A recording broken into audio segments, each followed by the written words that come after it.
put in a good word for Harry? Does anyone here feel that actually what he's done is... There must be some here, yes.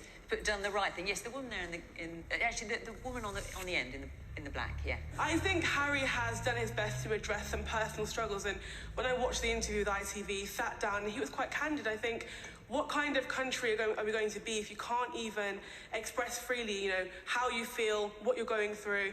Now, what we have to also acknowledge is, yes, he may be making money, but he is doing things that he is enjoying. And I think one thing that I personally like to address as a black woman is that a lot of people negatively in the press have been blaming Meghan. We saw the very, very derogatory words by Clarkson, Jeremy Clarkson, talking about how he wants to, I'm not going to go into detail, but I'm sure you're all familiar with it, talking about how he wants to see Meghan run through the streets and have, basically poo thrown at her. And that, again, is an example of where, when we begin to blur the lines, we then see problems. I think what we have to also acknowledge is Harry even before Meghan came along, he felt disenfranchised, he felt left out. As Ash said, he gave the examples of where he felt like he was being fed to the dogs. And so I don't think it's fitting to say, he's made his money, let's just, he's ruining this and it is the monarchy damage. But there has to be a point, just with anything, whether it be strikes or whether it be any other political thing. As a politics student, there has to be, what I've realised, there has to be an opportunity